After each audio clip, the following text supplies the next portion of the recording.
बात है यहाँ पर हमारे साथ। देखिए रैली में दूर दराज से बहुत सारे लोग आए हुए हैं, ये दिव्यांग भाई साहब भी आए हैं, इनसे भी कुछ बातचीत करके सच्चाई जानने की कोशिश करते हैं। एक दिव्यांग होने के नाते मैं आपसे जानना चाहूँगा कि सरकार ने दिव्यांगों के लिए अब तक क्या क्या सुविधाएं दी हैं? दिव्यांगों के लिए सुविधाएं कुछ नहीं दी हैं। आज 600 रुपये पेंशन दे रही है। बताइए दिव्यांगों को 600 रुपये पेंशन से क्या मतलब निकलेगा।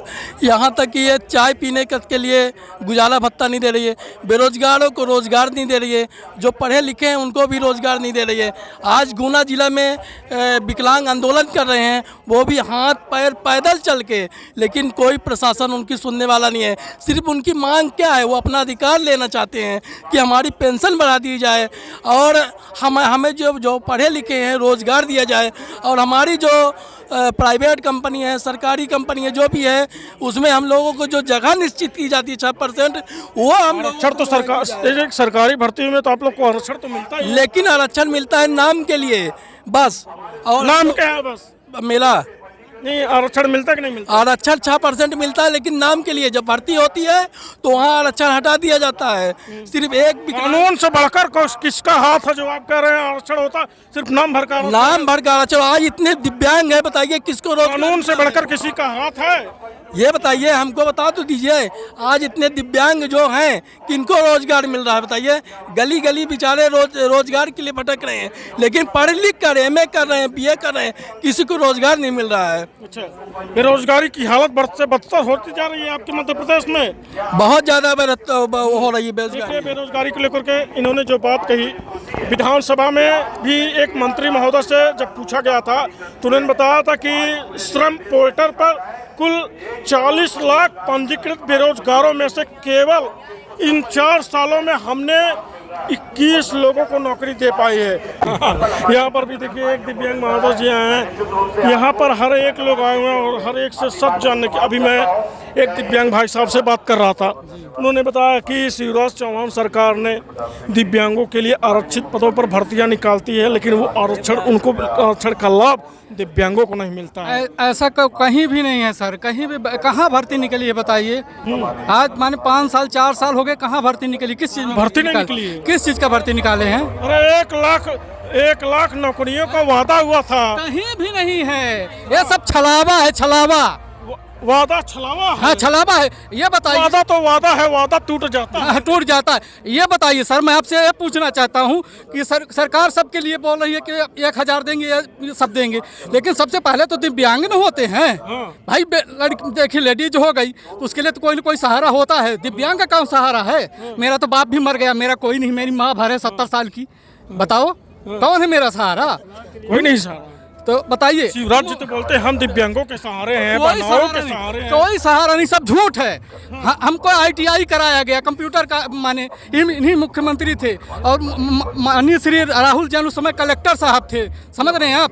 तो उनसे माने उनके द्वारा कहा। बताइए आज के दौर में जी दिव्यांग किन किन समस्याओं से होकर गुजर रहा है? हमारे पास हर समस्या है, खाने से लेकर पीने तक। माने पानी लेने के लिए हमको 3 पहिया से लेकर दूर जाना पड़ता है। आधा किलोमीटर। आपके घर हर घर नल योजना कुछ नहीं पहुंच पाई है? कुछ नहीं है, सब खत्म है, कुछ नहीं है। ये सब छलावा है, सब छलावा है। अरे क्या बात कर रहे हैं? प्रधानमंत्री जी ने कहा हम हर एक गरीब तबकों को, जरूरतमंदों तक प्रधानमंत्री आवास योजना, हर घर नल योजना, उनको रोजगार, स्वरोजगार उपलब्ध करा रहे हैं। आवास की बात कर रहे हैं। आवास मेरी माँ के नाम से आज माने 3-4 साल पहले आ चुका है, आज तक उनके न पैसा आया न कुछ। कभी बोलते हैं ID गलत है, कभी बोलते हैं कुछ गलत है। हम विकलांग, हम कहाँ जाएंगे करवाने के लिए?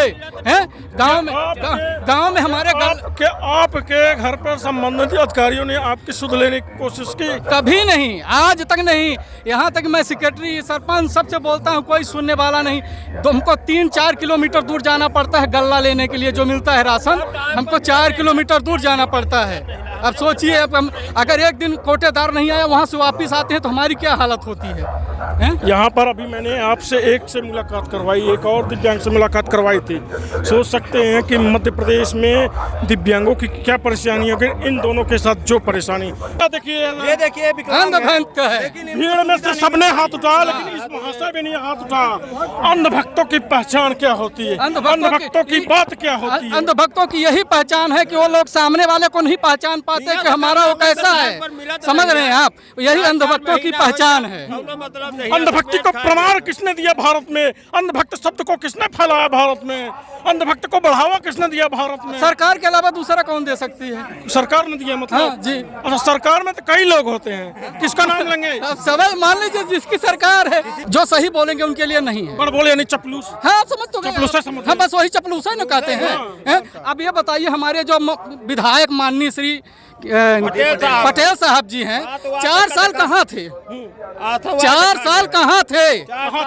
हाँ, आज काहे के लिए आए थे? ये तो धनबल की सरकार है, बाहुबल की वही सरकार है। चीज जनता ने जनादेश कांग्रेस को दिया था, लेकिन उनका एक आदमी जो कांग्रेस में था वो खुश नहीं था, क्योंकि अब हम घर बैठे बैठे क्या करेंगे, हाँ, ऊब बस जाएंगे, हम तो वही चुनाव हार गए। चलिए, सत्ता परिवर्तन में सब कुछ बदलता रहता है। आपके माध्यम से मैं बता रहा हूँ, अगर ईवीएम नहीं हैक हुई सर जी, इस बार चाहे कोई भी कितना भी चट्टा बट्टा हो, सब अगर गेम न खेल गए तो बताइएगा हमको आप। अच्छा, बताइए आज की राजनीति किस दिशा की तरफ जा रही है? जिस तरह से आप देख रहे हैं, आप मौजूदा हालात में आज की राजनीति क्या एक तरह से सामान्य राजनीति यानी जैसे पहले होती थी, क्या आज की राजनीति में सिर्फ धनबल बाहुबल का धनबल और बाहुबल का उपयोग किया जा रहा है? वही धनबल अगर होता तो आज हम सरकार ज्यादा काम कर सकती थी। वही धनबल जेब में चला गया तो काम कहाँ से होगा?